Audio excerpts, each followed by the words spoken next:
After the Russo-Ukrainian War, European car companies withdrew from Russia one after another, which created a huge market gap for Chinese car companies.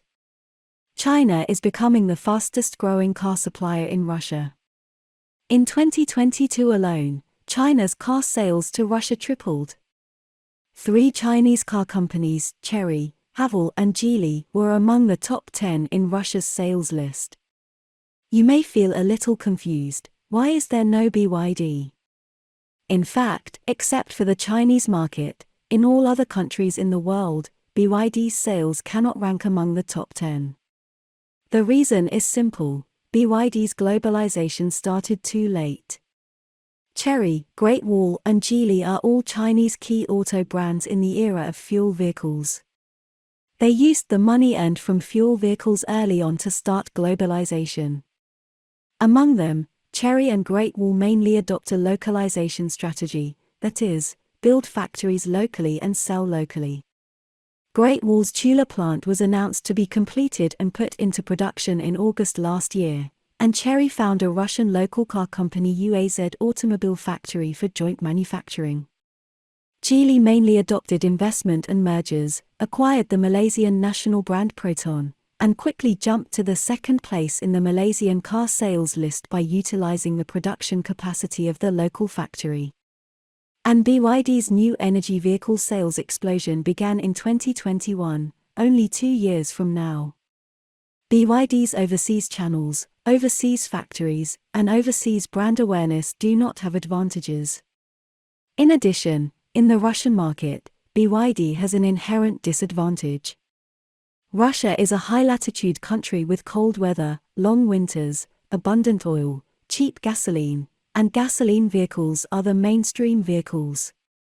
Moreover, Russia is a country highly dependent on oil taxation and has no interest in promoting electric vehicles. Therefore, the top 20 sales in the Russian car market do not have an electric car. The first place in the list is the Russian national car brand Lada, and the second and third places are occupied by Korean cars. Although the sales of Lada cars are high, its sales are all due to its price advantage. The prices of the 3 best-selling models of Lada motor are equivalent to 56,700 renminbi, 60,800 and 61,000 respectively. After all, even airbags are not equipped in those cars, and no one will buy them if they are sold at a high price. By the way, this is still the price of last year. This year, the ruble has depreciated, and a Lada car can be won for as little as 40,000 renminbi. The starting price of the Chery Tiggo 8 Pro exported to Russia from China is 180,000 yuan, and the max version starts at 355,000 yuan, reaching the price level of Mercedes-Benz in China. That is, when Chery sells one Tiggo 8 Pro, and Lada has to sell at least 3. As for Chery Xingtu's flagship SUV, the top configuration is sold at a sky-high price of 520,000, and the starting price is also sold at 250,000. In China, Chery Xingtu, which has a relatively low brand value, has reached the level of Mercedes-Benz and BMW in Russia. Why can Chinese-made cars become luxury brands in Russia? In the final analysis, Russia's auto industry is too backward. The mainstream model of Lada motor can only be sold for 60,000 yuan, which is far behind Chinese car companies in terms of technology. 2022 was a year when the Russian auto industry plummeted. The production of new cars plummeted by 58.8%, falling back to the level when Russia first became independent in 1991. A direct regression of 31 years. Sales of new cars plummeted by 52%. Except for Chinese car companies, which are growing against the trend, all other car companies in Russia have suffered sharp declines. How serious is the setback of the Russian auto industry? It can be described in one sentence: it even imports airbags from India. Due to the lack of airbags and ABS systems, in order to maintain automobile production capacity, Russia directly amended the law to allow car companies to produce new cars without airbags, ABS systems, ESP systems, and seat belts. To be honest, if car companies in other countries in the world are not equipped with airbags, ABS, and ESP systems, they can directly declare bankruptcy. Since the disintegration of the Soviet Union, Russia's auto industry has been highly dependent on technical support from the European Union. Before the Russo-Ukraine War, the Russian auto market was almost monopolized by foreign capital, and Lada was just a foundry of Renault in France.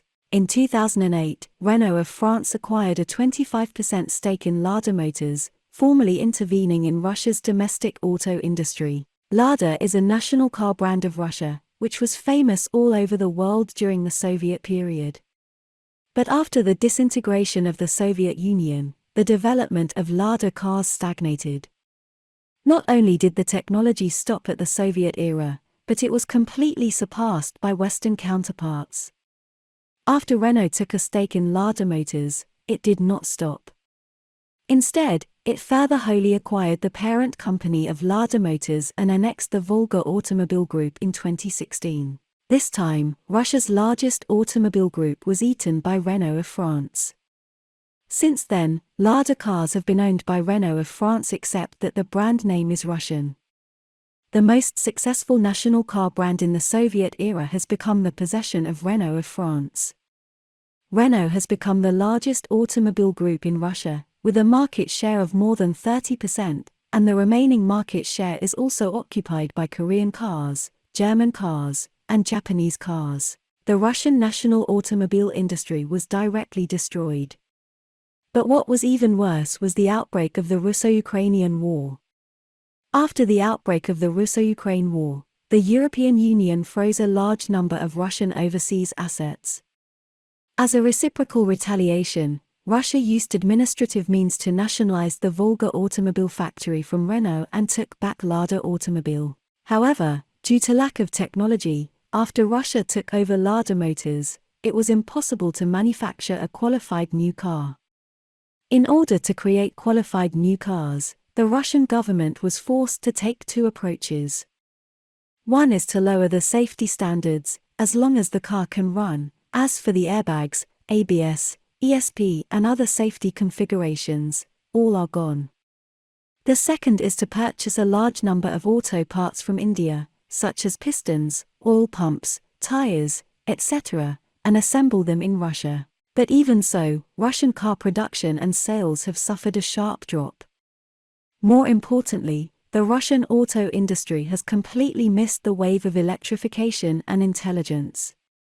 In the future, if the Russian auto industry wants to re-emerge, it has almost no choice but to seek help from China and introduce Chinese technology. Now, let's take a look at the interior of the Lada car. And then, let's look at the interior of Wuling Motors. This is really the level of the auto industry in the 1990s. In my opinion, Lada relies heavily on cheap cars selling 60,000 yuan. This short-lived first place is unstable and will not last long. The brutal competition that Lada Motor will face has not really started yet. If China's Wuling Motors enters the Russian market, I think it will directly destroy Lada Motors. Do you think so? Okay, that's all for today. Please put your comments below, and share your insightful ideas with other people. Do you want to learn about more auto stories? Please keep following our channel and like our videos. Thank you so much for your continuous support. Your precious time with us is highly appreciated. See you.